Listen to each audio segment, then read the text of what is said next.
Hello students, इस video हम discuss करेंगे 7th क्लास इंग्लिश की बुक एन एलियन हैंड का 8th chapter the BS story. ये इस चैप्टर की सेकंड वीडियो है। इसकी एक वीडियो मैंने पहले अपलोड कर दी है। यदि आपने वो वीडियो नहीं देखी तो प्लीज़ पहले उस वीडियो को ज़रूर देखें, तभी आप इस लेसन को अच्छी तरह समझ सकते हो। तो आइए और अधिक जानते हैं इस लेसन के बारे में। He was also put on the chain on Sundays when his mistress went to spend the afternoon with her married sister, who lived in a solitary house on the other side of the mountain lake, a good horse walk through the dense forest. उसको Sunday वाले दिन भी chain से बांध कर रखा जाता। उसको किसको? भालू को, बियर को। जब उसकी जो मिस्ट्रेस थी यानी जो उसकी मालकिन थी, वो दोपहर को अपनी मैरिड सिस्टर से, उसकी जो मैरिड सिस्टर थी उससे मिलने के लिए जाती थी, जो एकांत घर में रहती थी।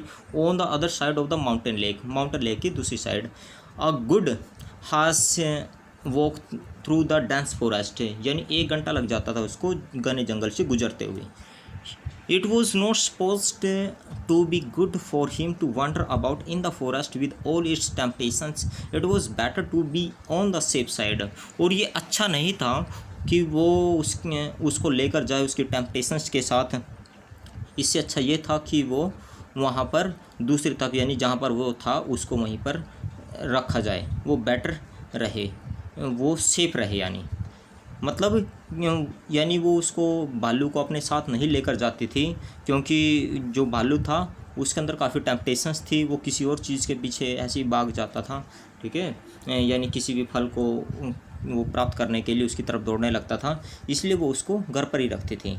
He was also a bad sailor and had once taken such a fright at a sudden gust of wind that he had upset the boat and he and his mistress had to swim to the shore. इसके अलावा वो एक bad seller भी था। एक बार क्या होता है कि हवा के झोंके के कारण he had upset the boat, वो जो बोट होती है उसको अपसेट कर देता है, उसको पलट देता है। एंड हिज मिस्ट्रेस, और वो और उसकी जो मिस्ट्रेस है उसको तैर कर किनारे पर जाना पड़ता है, यानी वो एक अच्छा नाविक नहीं था। Now he knew quite well what it meant when his mistress put him on the chain on Sundays with a friendly tap on his head and the promise of an apple on her return if he had been good during his absence. इसलिए अब उसको पता चल गया था कि इसका मतलब क्या था। जब उसकी मिस्ट्रेस संडे वाले दिन उसको चेन से बांध कर रखती थी और उसको एक फ्रेंडली जेस्चर देती थी, उसको टैपिंग करती थी उसके सिर पर, और उसको प्रॉमिस करती थी कि उसको एक एप्पल देगी जब वो वापस आएगी यदि वो अच्छा रहा उसकी अनुपस्थिति के दौरान। ही वॉज सॉरी बट रिजेंड, उसको इस चीज़ का खेद होता था परंतु वो मान जाता था। लाइक अ गुड डॉग, एक अच्छे डॉग की तरह। When his mistress tells him he can not come with her for a walk, जब उसकी मिस्ट्रेस उसको कहती थी वो उसके साथ नहीं आ सकता। One Sunday when the lady had chained him up as usual and was about halfway through the forest, she suddenly thought she heard the cracking of a tree branch on the winding footpath behind her. एक Sunday को जब जो उसकी मालकिन होती है, वो औरत होती है, उसको चेन से बांध देती है और वो जंगल के बीच में आ जाती है, तो अचानक उसको एक टहनी के टूटने की आवाज़ सुनती है। तो जैसे पीछे देखती है, सी लुक्ड बैक, वो पीछे देखती है, एंड वॉज हॉरिफाइड, और डर जाती है, to see the bear coming along full speed, की जो भालू तो पूरी स्पीड से उसकी तरफ जा रहा था, यानी आ रहा था, हम ऐसे बोल सकते हैं। Bears look as if they move along quite slowly but they shuffle along much faster than a trotting horse. जो बियर होते हैं वो देखने में ऐसा लगता है कि वो बिल्कुल धीरे धीरे चलते हैं, परंतु वो एक घोड़े की तरह तेज चलते हैं। In minute he had joined her, और मिनट में उसने उसको ज्वाइन कर लिया, उसके साथ उसके पास वो पहुंच गया। पैंटिंग एंड स्नीफिंग, हाँकते हुए छींकते हुए, to take up his usual place dog fashion at her heels the lady was very angry, वो उसके पास चला गया। जो औरत थी वो बहुत गुस्सा हो गई। She was already late for lunch, वो ऑलरेडी पहले ही लंच के लिए लेट थी। There was no time to take him back home, और वो उसको वापस नहीं ले जा सकती थी।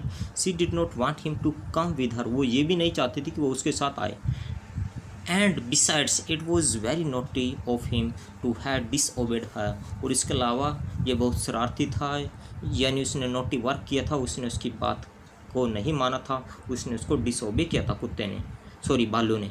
She told him in her severest voice to go back at once, menacing him with her parasol। और उसने उसको डराते हुए, जिसके पास जो छड़ी थी उससे डराते हुए उसको कहा कि वापस चले जाओ।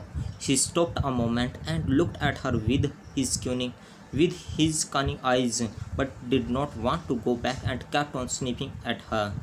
वो एक क्षण के लिए रुका और अपनी कनिंग आइज से उसकी तरफ देखता रहा, but did not want to go back, परंतु वो वापस नहीं गया। And kept on sniffing at her, और उसको ही स्निफिंग करता रहा। When the lady saw that he had even lost his new collar, she got still more angry and hit him on the nose with her parasol so hard that it broke into two। जब उस lady ने देखा कि उसका जो नया collar था उसने उसको गुम कर दिया है, तो वो और ज़्यादा गुस्सा आ गया उसको, और उसने उसके नाक पर, उसकी बालू की नाक पर अपने पैराजोल से उसको मारा, और उस पैराजोल के 2 टुकड़े हुए, इतनी ज़ोर से उसने उसको मारा। ही स्टॉप्ड अगेन, वो दोबारा फिर रुका। सुक हिज हेड, अपने सिर को हिलाया। And open his big mouth several times, और अपने मुंह को कई बार उसने खोला। As if he wanted to say something, ऐसा लग रहा था जैसे वो कुछ कहना चाहता था। Then he turn round and began to shuffle, फिर वो मुड़ा और चलने लगा। यहाँ पर आप देख सकते हो ये बालू है, इसके पीछे पीछे आ रहा है। उसके बाद देखिए, back the way she had come, stopping now and then to look at the lady till at last she lost sight of him, और वो उसकी तरफ देखता हुआ, पीछे देखता हुआ चला गया।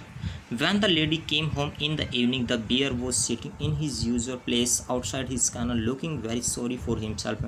जब वो औरत वापस शाम को घर आई तो जो बियर था वो अपने उस वहाँ पर जो उसका निश्चित स्थान था वहाँ पर बैठा हुआ था अपनी कैनल के बाहर, और उसको बड़ा खेद था। द लेडी वो स्टिल वेरी एंग्री, जो औरत थी उसको अभी भी बहुत गुस्सा था, यानी अभी बहुत गुस्से में थी वो। She went up to him, वो उसके पास गई and began to scold him more severely and said he would have to be changed for 2 more days। और उसने उसको बहुत कठोरता से डांटा, यानी कठोरता से उसको डांटने लगी और उसको कहा कि तुमको 2 दिन और चैन से बांधा जाएगा। The old cook who loved the bear as if he had been her son rushed out from the kitchen very angry। और जो बूढ़ी कुक थी जो उससे बड़ा प्यार करती थी, जो उसको अपने बेटे की तरह मानती थी, वो गुस्से में बाहर आई। What are you scolding him for, missus? said the cook। जो कुक थी उसने उसको कहा कि मिस श्रीमती जी आप इसको क्यों डांट रही हो।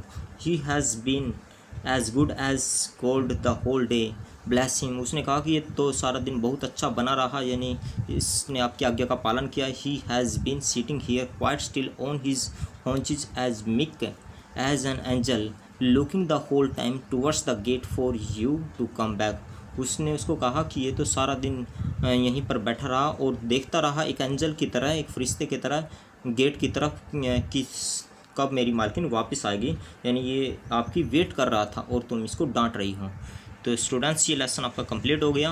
यदि ये वीडियो आपको अच्छी लगे तो प्लीज़ इस वीडियो को लाइक और शेयर कीजिए। Thank you students.